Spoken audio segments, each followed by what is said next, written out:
अम्बेडकर नगर जिले के जलालपुर विधानसभा क्षेत्र के भियाव ब्लॉक के मरहरा गांव में पहुंचे। सर, आपकी संक्षिप्त परिचय।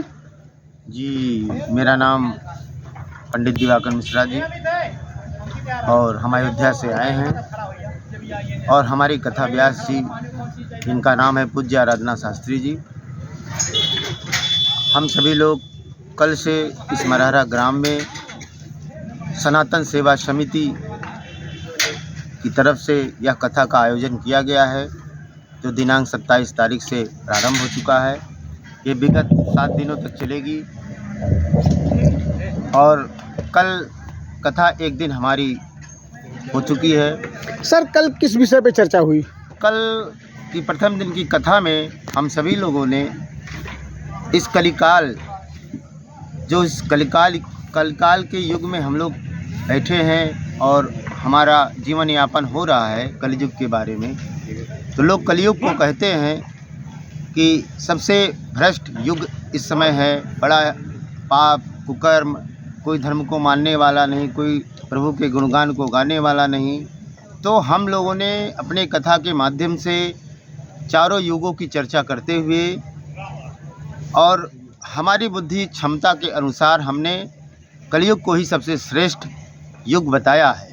और उसका कारण भी है कि हम किसी भी चीज़ को श्रेष्ठ क्यों बताते हैं, जब सबसे आसानी से हम किसी चीज़ को प्राप्त कर लेते हैं या किसी भी चीज़ पर हम विजय प्राप्त कर लेते हैं तो उसी को आसानी से हम कहते हैं। तो भगवान को प्राप्त करने का सबसे सरल और सही उपाय कलयुग में ही बताया गया है। कलयुग केवल हरि गुण गाहा, गावत नर पावत भवथाहा।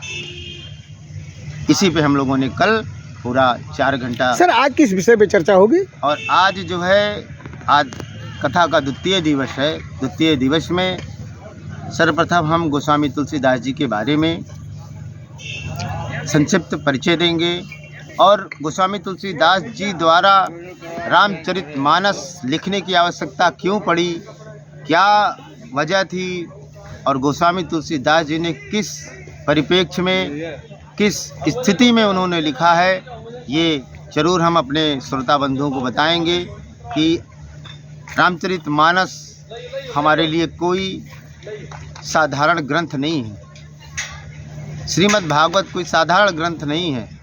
यह ग्रंथ हमारे सनातन धर्म और हिंदू धर्म को जागृत करने के लिए और आगे बढ़ाने के लिए, दिशा दिखाने के लिए हमारे लिए ये धुरी का काम करती है। और जिस तरह से एक दिशाहीन व्यक्ति को एक दिशा प्रदान की जाती है, सही दिशा दिखाई जाती है, धर्म की महत्ता बताई जाती है, हमारे पूर्वजों ने जो सिखाया, जो पढ़ाया, उसकी हम लोग व्याख्या आज करेंगे। और कुछ देर के बाद फिर हम जो लोग शुद्ध श्री रामचरितमानस के प्रसंग पर पहुँचेंगे, जहाँ पे सती और शिव जी का चरित्र आज सुनेंगे। सर, अपने भक्तों को क्या संदेश देना चाहते हैं? हम अपने भगवान राम के भक्तों को क्या संदेश देना चाहते हैं? अपने भक्तों को यही संदेश देना चाहते हैं कि जिस तरह से यहाँ पहली बार आयोजन हुआ है इस कथा का, कल प्रथम दिवस में ही इस समस्त ग्रामवासियों को मैं धन्यवाद देना चाहूँगा कि जितनी संख्या में आए थे, काफ़ी संख्या में आए थे, ये बड़ा ही सराहनीय है। और मैं उनको यही संदेश देना चाहूँगा कि ऐसे ही आप धर्म के मार्ग पर, धर्म के रास्ते पर, हमारे पूर्वजों के द्वारा बताए हुए, साधु संतों के द्वारा बताए हुए सभी नियमों का पालन करते हुए अपने धर्म और सनातन धर्म का प्रचार प्रसार करें और किसी के बहकावे में ना आए। सबसे सत्य यही है कि आज जो है लोग एक दूसरे को इधर फोड़ रहे हैं, उधर फोड़ रहे हैं, उधर फोड़ रहे हैं, लेकिन जो सत्य है, आज से नहीं, अनादिकाल से हमारा सनातन धर्म चलता चला आ रहा है और इसको तोड़ने के लिए बहुत सी शक्तियाँ लगी, लेकिन आज तक सनातन धर्म वहीं का वहीं है, बढ़ता ही रहा, कभी घटा नहीं।